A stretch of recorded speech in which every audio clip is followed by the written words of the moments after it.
जब चीन ने बहुत बड़ी गलती करके कैलाश पर्वत पर भेजा हेलीकॉप्टर, और इस बात की चीन को इतनी बड़ी कीमत चुकानी पड़ी जिसके बारे में आप सोच भी नहीं सकते। दोस्तों, आपको पता ही है कि कैलाश पर्वत धार्मिक दृष्टि से बहुत ही ज्यादा महत्व रखता है। हिंदू धर्म के लिए यह बहुत ही ज्यादा पवित्र स्थल माना जाता है। मगर कैलाश पर्वत पर ऐसे राज्य छुपे हैं जिसे दुनिया के हर वैज्ञानिक जानना चाहते हैं। जैसे कि आपको पता है कि कैलाश पर्वत तिब्बत के अंदर स्थित है और तिब्बत के ऊपर चीन का कंट्रोल है, इसलिए इनडायरेक्ट कैलाश पर्वत पर चीन का हक है। मगर चीन ने कई बार कैलाश पर्वत पर चढ़ने की कोशिश की और कई बार वैज्ञानिकों की टीम को वहां पर भेजा। लेकिन हैरानी की बात यह है कि जब जब चीन ने कैलाश पर्वत पर हक जताने की कोशिश की है, तब तब उसे ऐसे संकेत मिले हैं जो वाकई में हैरान कर देते हैं। 1990 और 1996 के बीच चीन ने कैलाश पर्वत पर चढ़ने की कोशिश की थी, लेकिन यह कोशिश इतनी भयानक साबित हुई कि चीन ने थक हार कर बेन ही लगा दिया। 2001 के बाद चीन ने कैलाश पर्वत पर रोक लगा रखी है। आखिर क्या है कैलाश पर्वत पर ऐसा जिसकी वजह से चीन कैलाश पर्वत के नाम से ही कांपता है? 17 वैज्ञानिकों का एक जत्था कैलाश पर्वत पर गया था, जिसे चीन की गवर्नमेंट की तरफ से भेजा गया था। इस टीम में कुछ चाइनीज साइंटिस्ट थे तो कुछ जापानी, लेकिन इन साइंटिस्ट के साथ क्या हुआ यह किसी को नहीं पता है, क्योंकि यह वहां पर गए, लेकिन इन्होंने एक डेट फिक्स की थी कि हम इस डेट तक वापस आ जाएंगे, लेकिन यह वापस आए ही नहीं। फिर कुछ रेस्क्यू टीम को भेजा गया था, यह देखने के लिए कि अभी भी जिंदा है या नहीं, लेकिन वहां जाकर पता चला कि इन 17 की मौत हो गई थी। लोगों का मानना है इनकी मौत कमजोरी और बहुत ज्यादा खराब मौसम के वजह से हुई थी, लेकिन असली वजह अब तक अनकाउन है, क्योंकि इनमें से एक भी जिंदा नहीं बचा था। साथ ही इनके जो कैमरा थे वो भी काम नहीं कर रहे थे और पूरी तरीके से बंद थे। इसके बाद भी चीन ने हार नहीं मानी, क्योंकि उन्हें जानना था कि जिस कैलाश पर्वत को इतना पवित्र माना जाता है और इतना ज्यादा ताकतवर माना जाता है, आखिर उसके ऊपर है क्या? कैलाश की गिनती दुनिया की सबसे कठिन पर्वत श्रृंखलाओं में की जाती है। इस वजह से चढ़ाई के लिए इस स्थान को काफी दुर्गम कहा जाता है। अब तक कोई भी तिब्बत में स्थित कैलाश पर्वत के ऊपर चढ़ने में कामयाब नहीं हुआ। भगवान शिव का निवास स्थान कहे जाने वाली इस जगह पर कई पर्वतारोहियों ने चढ़ने की कोशिश की, पर उन्हें इसमें कामयाबी नहीं मिल पाई। रूस के एक पर्वतारोही सर्गे सिस्टियाकोव कैलाश पर्वत के बहुत करीब तक पहुंच गए थे। उन्होंने अपने एक इंटरव्यू में बताया, मैं जैसे ही इस पर्वत के करीब पहुंचा, मेरे दिल की धड़कन काफी तेज हो गई थी। उस दौरान मुझे काफी कमजोरी महसूस हो रही थी। इसे देखते हुए मैंने वापस जाने का फैसला लिया। नीचे की तरफ मैं जैसे बढ़ा, वैसे ही धीरे धीरे मेरी सेहत में सुधार होने लगा। कुछ इसी तरह का अनुभव एक दूसरे पर्वतारोही कर्नल आर.सी. विल्सन ने भी साझा किया था। उनके अनुसार जैसे ही वह कैलाश पर्वत के नजदीक पहुंचे, अचानक ही तेजी से बर्फबारी होने लगी, जिसने उनका रास्ता रोक दिया और आगे जाने नहीं दिया। लेकिन आखिर कैलाश पर्वत की चोटी पर ऐसा क्या छुपा हुआ है? हिंदू धर्म में कैलाश पर्वत को शिव का गरा माना जाता है। कहते हैं पर्वत पर शिव और पार्वती विराजते हैं, मगर इस रहस्यमयी पर्वत का नाम सिर्फ हिंदू धर्म की किताबों में ही नहीं आता। जैन धर्म के अनुयायियों का मानना है कि सबसे पहले तीर्थंकर ऋषभनाथ को कैलाश पर्वत पर तत्व ज्ञान प्राप्त हुआ था। बौद्ध धर्म के अनुयायी भी मानते हैं कि महात्मा बुद्ध पहाड़ की चोटी पर रहते हैं। तिब्बत के डाउ अनुयायी इस पर्वत को पूरी दुनिया का आध्यात्मिक केंद्र मानते हैं। डाउ धर्म तिब्बत में बौद्ध धर्म से काफी पहले से है। ऐसी कई सारी दंत कथाएं हैं जिनमें यह बताया गया है कि कैलाश पर्वत के ऊपर शिवजी का घर है और साथ ही स्वर्ग तक जाने का रास्ता। ऐसी और भी कई बातें लिखी हुई हैं और इसीलिए चीन बहुत ही ज्यादा उत्सुक था यह जानने के लिए कि आखिर ऊपर है तो है क्या, और इसीलिए ही उन्होंने फिर सोचा कि अब वह हेलीकॉप्टर से जाएंगे। आमतौर पर हेलीकॉप्टर और एरोप्लेन को माउंट कैलाश के ऊपर से उड़ाना बिल्कुल ही मना होता है, क्योंकि यहां का मौसम इतना खराब होता है कि कोई भी हवाई जहाज इसमें टिक नहीं पाएगा। लेकिन चीन ने फिर भी एक हेलीकॉप्टर को वहां पर भेजा। चीन के मीडिया रिपोर्ट्स ने कहा कि जब उन्होंने हेलीकॉप्टर की उड़ान भरी थी तो शुरुआत में उन्हें कैलाश पर्वत के काफी खूबसूरत नजारे दिख रहे थे। उन्हें लग रहा था कि इससे ज्यादा सुंदर और शांत जगह और कोई भी नहीं है।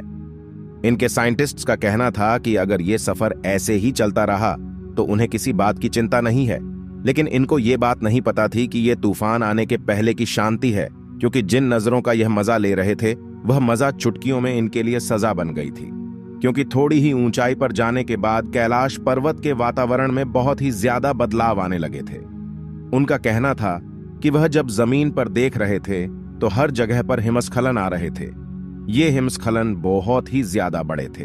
उनका कहना था कि नीचे देख के उन्हें थोड़ा डर लग रहा था, लेकिन ऊपर देखकर इन्हें और भी ज्यादा डर लग रहा था, क्योंकि ऊपर ऐसे घने काले बादल थे मानो वो हेलीकॉप्टर को निगल जाएंगे।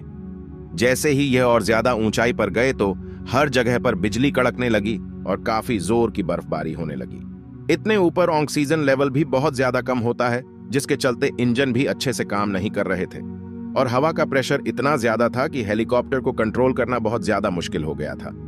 चीनी वैज्ञानिकों का माने तो उनका कहना है कि कैलाश पर्वत पर सारी दिशाएं आकर मिलती हैं, जिसके चलते उन्हें बहुत ही ज्यादा दिशा भ्रम दिखाई दे रहे थे। उनके लिए यह बताना मुश्किल था कि नॉर्थ किस तरफ है और साउथ किस तरफ है। उनके पास जो कंपास था वह भी पूरी तरीके से काम करना बंद कर दिया था। उन्हें पता नहीं चल रहा था वह किस ओर बढ़ रहे हैं। उनके लिए बस एक ही डायरेक्शन था, वह था ऊपर जाना। वह जैसे ही ऊपर जाते रहे वैसे वातावरण और भी ज्यादा खराब होता गया। फिर एक पल में इतना ज्यादा खराब हो गया कि हेलीकॉप्टर में वार्निंग मैसेज बजने लगा। साथ ही पेट्रोल के कांटे ने भी काम करना बंद कर दिया था। उनका दिल जोर जोर से धड़क रहा था और उनके दिमाग में वापस जाने के ख्याल आ रहे थे। और फिर इनके पास और कोई चारा नहीं बचा और इन्हें यह मशीन आधे में ही रोकना पड़ा। कैलाश पर्वत पर चढ़ना नामुमकिन माना जाता है। यह हेलीकॉप्टर भी उसके ऊपर नहीं चढ़ पाए। इस हादसे के बाद चीन बहुत डर चुका था। चीन को यह भी डर था कि यह बात अगर दुनिया के सामने आ गई तो उसकी बेइज्जती हो जाएगी। उसके बाद चीन ने कैलाश पर्वत की तरफ से अपना मुंह इस कदर मोड़ दिया कि वापस जाने के नाम से ही डरने लगा। और इसके बाद उन्होंने कभी भी कैलाश पर्वत पर खुद चढ़ने की कोशिश नहीं की। इन्होंने कैलाश पर चढ़ना भी बैन कर दिया।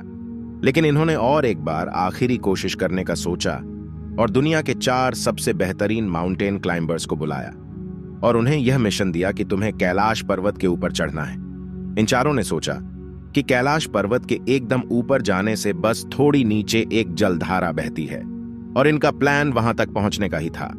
इन चारों ने अपने एडवेंचर को शुरू किया। कहते हैं कि 1 हफ्ते तक इनका कोई अता पता नहीं था, लेकिन इसके बाद रेस्क्यू टीम को इनकी मदद के लिए भी भेजा गया और तभी यह चारों जिंदा मिल गए। लेकिन इनकी हालत बहुत ही ज्यादा खराब थी। इनकी आंखें अंदर जा चुकी थीं। इनके नाखून और बाल बहुत ज्यादा बढ़ चुके थे और बाल सफेद हो चुके थे। इनके चेहरे पर झुर्रियां आ गई थीं। यह ठंड से कांप रहे थे और यह बहुत ज्यादा कमजोर हो चुके थे। बाहर की दुनिया के लिए बस 8 साल इनके लिए 25 साल जितना बड़ा समय लग रहा था। इन चारों को जल्द से जल्द हॉस्पिटल लेकर जाया गया, लेकिन यह सही अवस्था में आते उससे पहले ही इन चारों ने अपना दम तोड़ दिया। माना जाता है कि कैलाश पर्वत पर इंसानों की उम्र बहुत ज्यादा तेजी से बढ़ने लगती है। आमतौर पर हमारे नाखून और बाल बढ़ने में 2 हफ्तों का समय लगता है, लेकिन कैलाश पर्वत पर बस 12 दिनों के अंदर यह सब बढ़ जाता है। यह टाइम ट्रैवल नहीं तो और क्या है। जहां वैज्ञानिक आज तक टाइम ट्रैवल का कोई पक्का सबूत नहीं खोज पाए हैं, लेकिन भोलेनाथ की महिमा के आगे सब कुछ फेल है। माना जाता है कि यह शिव जी का कवच है ताकि कोई भी कैलाश पर्वत के ऊपर तक पहुंच ना पाए। आमतौर पर कैलाश पर्वत की एकदम ऊपर पहुंचने में बहुत ज्यादा समय लगेगा और अगर ऐसे ही कमजोरी बढ़ती रही तो वह अपर पहुंचने से पहले ही मर जाएगा। कहा जाता है कैलाश पर्वत में चढ़ते वक्त एक पॉइंट आता है जिसके बाद ठंड बहुत ज्यादा बढ़ जाती है। आपको घबराहट होने लगती है और कई आवाजें मन में आती है कि वापस चले जाओ, जैसे कि कोई हमें चेतावनी दे रहा हो। जिन्होंने इस पर चढ़ने की कोशिश की है उनका कहना कि इसके ऊपर किसी पारलौकिक शक्ति का हाथ है। वैसे ये सवाल तो मन में आता है, क्या आज तक कैलाश के ऊपर कोई क्यों नहीं चढ़ा है? देखा जाए तो एक व्यक्ति है जिनका नाम था मेलारेपा है। ये एक बौद्ध भिक्षु थे और ये 1128 में कैलाश पर्वत के ऊपर चढ़े थे। माना जाता है कि मानव इतिहास के यह इकलौते ऐसे व्यक्ति थे जो यहां तक चढ़ आ सके थे। वैसे नीचे आने के बाद इन्होंने किसी से बात नहीं की थी, जिसके चलते हम यह पता नहीं लगा सकते कि ऊपर है क्या। वैसे लोगों का कहना है मेलारेपा पहले से काफी तिलस्वी थे, लेकिन कैलाश के ऊपर से आने के बाद उनमें बहुत बदलाव था। उनकी आंखों को देखकर ऐसा लग रहा था जैसे उन्होंने दुनिया का सच जान लिया हो। उनका स्वास्थ्य पहले से बहुत ज्यादा अच्छा था, लेकिन फिर भी उन्होंने 7 साल के बाद 1135 में इस दुनिया को छोड़ दिया। दोस्तों, कैलाश पर्वत के बारे में कई और खास बात है, जैसे कि धरती के एक ओर उत्तरी ध्रुव है तो दूसरी ओर दक्षिणी ध्रुव। दोनों के बीचों बीच स्थित है हिमालय। हिमालय का केंद्र है कैलाश पर्वत। वैज्ञानिकों के अनुसार यह धरती का केंद्र है। यह एक ऐसा भी केंद्र है जिसे एक्सिस मुंडी कहा जाता है। एक्सिस मुंडी अर्थात दुनिया की नाभि या आकाशीय ध्रुव और भौगोलिक ध्रुव का केंद्र। यह आकाश और पृथ्वी के बीच संबंध का एक बिंदु है जहां 10 दिशाएं मिल जाती हैं। रशिया के वैज्ञानिकों के अनुसार एक्सिस मुंडी वह स्थान है जहां अलौकिक शक्ति का प्रवाह होता है और आप उन शक्तियों के साथ संपर्क कर सकते हैं। यह दुनिया की सारी दिशाएं मिलती हैं। कुछ मानते हैं यह जाने के बाद आप सब कुछ देख सकते हो, लेकिन इसके ऊपर जो कुछ भी है पक्का कुछ खास है। एक रसियन वैज्ञानिक है जिनका नाम है अर्नस्ट मुल्डाशेव। इन्होंने अपनी जिंदगी कैलाश पर लगा दी। इन्होंने एक किताब भी लिखी है जो कि पूरी कैलाश पर्वत के ऊपर इनकी थियरी से बनी है। इनका मानना है कि पर्वत के ऊपर कोई बहुत ही बड़ी शक्ति है जिसे इंसान नहीं समझ सकता है। इनका कहना है कि अगर आप कैलाश पर्वत पर 1 महीने रुकोगे तो वह आपकी जिंदगी का 25 साल ले लेगा। दोस्तों, इनका कहना है कि कैलाश पर्वत के ऊपर नहीं, कैलाश पर्वत के अंदर भी अलौकिक शक्ति है। इनका कहना है कि जब कैलाश पर्वत में रात हो जाती है तो एकदम शांत माहौल में आपको एक धुन या फिर ओम की आवाज सुनाई देगी। इनका यह भी कहना है कि कई बार आपको पहाड़ के अंदर से कुसपुसाने की आवाजें सुनाई देगी। कई बार पहाड़ के अंदर से चट्टानें गिरने की या फिर कुछ बनने की आवाज से भी आती है। इनका यह भी मानना है कि पहाड़ के अंदर कोई रहता है। इनका कहना है कि इसके बाद इन्होंने जब अपने साथियों के साथ यहाँ पर थोड़ा वक्त बिताया तो इन्हें यह महसूस हुआ कि पक्का इस पहाड़ के अंदर कुछ है। वैसे तिब्बत की पुरानी किताबों में यह सब लिखा है कि कैलाश में एक ऐसी जगह है जहां से आप स्वर्ग में जा सकते हो। इस स्वर्ग को शंभाला कहा जाता है। कई हिंदू और टाइबेटियन ग्रंथ में लिखा हुआ है कि यही से सारे देवी देवता जन्मे थे।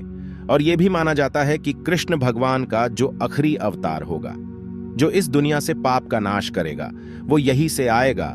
और अर्नस्ट की बातें सुन के यही लग रहा है जैसे कि शंभाला कैलाश के अंदर है और शायद उसके अपर से शंभाला तक जाने का रास्ता हो। वैसे अर्नस्ट के बाद और भी लोग हैं जो जब कैलाश पर्वत पर गए तो उन्हें अलौकिक शक्ति का एहसास हुआ। साथ ही दोस्तों, कैलाश की जो परछाई होती है वो एक स्वास्तिक जैसी होती है। अब दोस्तों, हम इन सभी बातों की पुष्टि नहीं करते हैं, बल्कि जो फैक्ट लोग बता रहे हैं वह हमने आपको बताया है। वैसे आपको क्या लगता है, क्या कैलाश पर्वत के ऊपर शिव रहते हैं या फिर कैलाश पर्वत के ऊपर शंभाला जाने की जगह है? इस वीडियो को लेके आपके मन में जो भी सवाल आ रहे हैं सब के सब कमेंट्स में जरूर बताना और इस ज्ञान से भरी सच्ची बातों को सबके साथ बताना, क्योंकि ज्ञान बांटने से बढ़ता है। धन्यवाद।